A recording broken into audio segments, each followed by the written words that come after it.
Bonjour à tous, c'est Isabelle, bienvenue sur ma chaîne, j'espère que vous allez bien. Je vous retrouve aujourd'hui pour un point livresque. Un point livresque, ça fait 2 semaines que je n'en ai pas fait et je n'ai que 3 livres.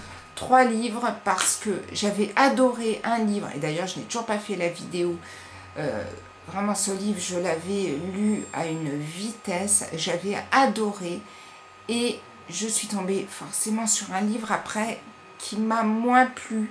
Je vais vous en parler très vite. Et ensuite, je me suis donc pris un autre livre qui, pour moi, j'étais sûre qu'il allait me plaire. Mais le problème, c'est que ce livre-là, en déchargeant sur mon lieu de travail, je suis partie le soir et je l'ai oublié. Ce qui fait que le soir, je n'avais plus de livres à lire, j'avais envie de lire. Donc j'ai pris un autre livre, ce qui fait que j'ai lu 2 livres à la fois, alors que je déteste ça. Mais bref, on va commencer tout de suite avec le premier livre que j'ai lu. C'est De force de Karine Jebel, c'est paru aux éditions Belfond. Alors moi, j'adore Karine Jebel. Donc après avoir lu donc, ce livre qui m'avait beaucoup plu, je me suis dit, il faut que je continue sur un livre qui va m'apporter autant de tension, autant de force, d'angoisse. Et je suis donc partie sur celui-ci.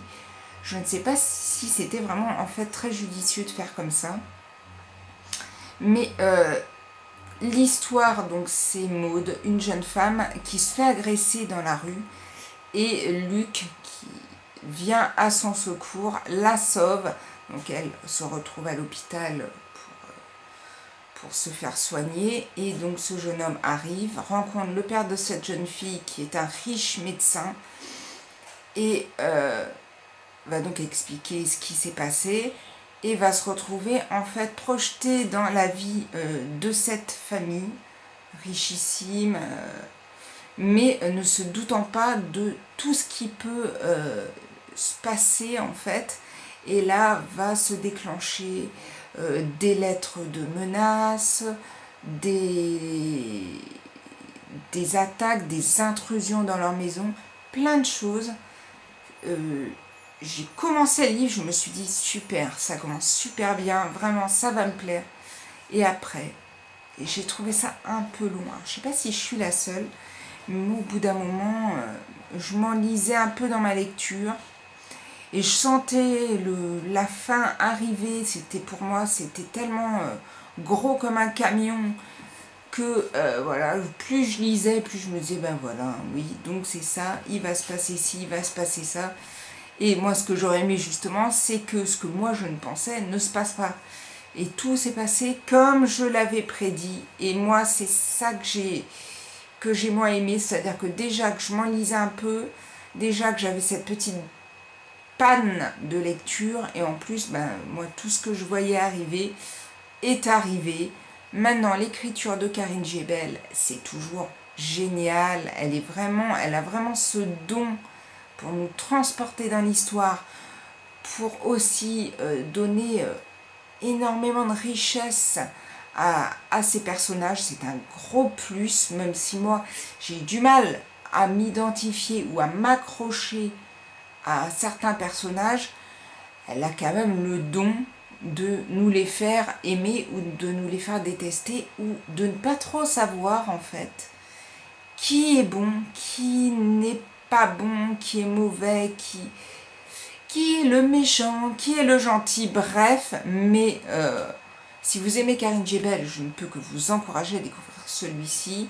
Moi, il y a eu ce petit souci. Est-ce que ça venait peut-être aussi de ma pseudo-panne de lecture? Mais ça l'a fait moyennement. Donc après avoir lu celui-ci, je me suis dit, je vais continuer sur un livre qui va me plaire pour sûr, et j'ai donc pris ce livre.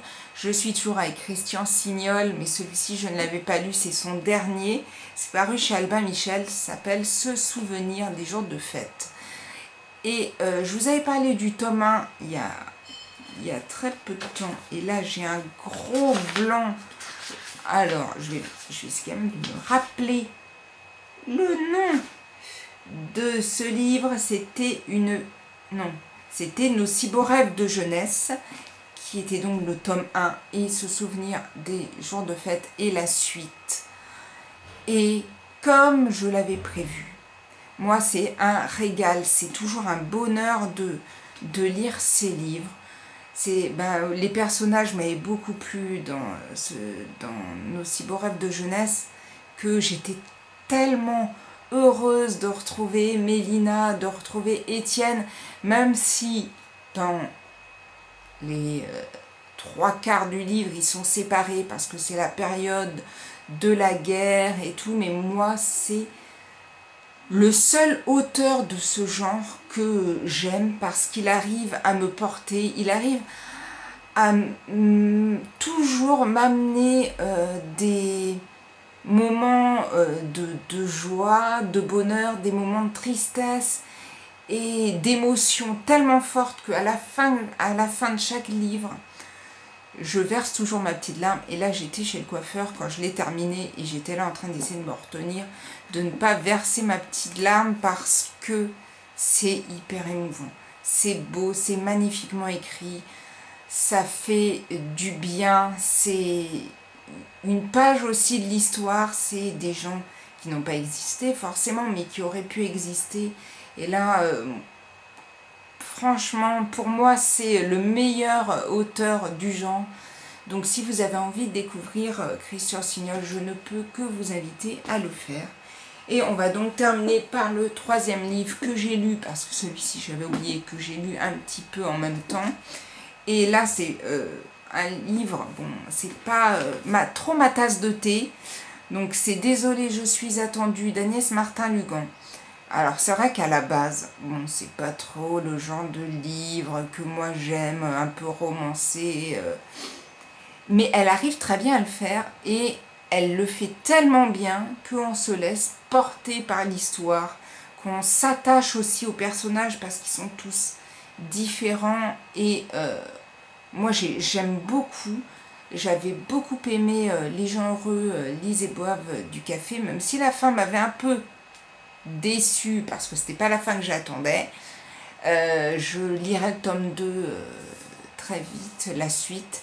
Et celui-ci, c'est son dernier. Il est paru, j'ai oublié de le dire, chez Michel Lafon.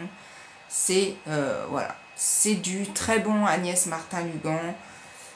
C'est donc l'histoire de Yael. Yael, elle est absorbée par son travail. Elle est interprète dans une agence et elle est totalement prise par ce boulot et ne se laisse aucun répit, aucun moment avec sa famille et tout. Et elle n'était pas du tout comme ça avant d'être embauchée.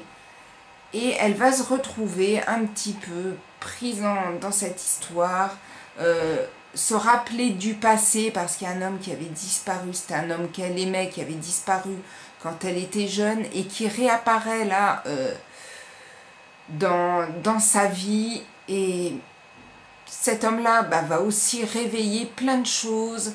Ses amis, sa famille vont lui dire « Mais tu n'étais pas comme ça avant, comment tu peux arriver à être comme ça maintenant? Qu'est-ce qui t'a changé ?»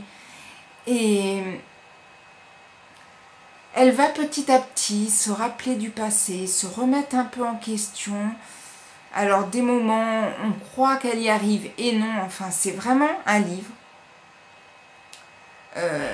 qui pour moi est vraiment très bon dans le genre. Moi c'est vrai, c'est pas mon truc, les romances et tout. Celle-ci, j'ai bien aimé. Bon après c'est pas un suspense de fou, hein.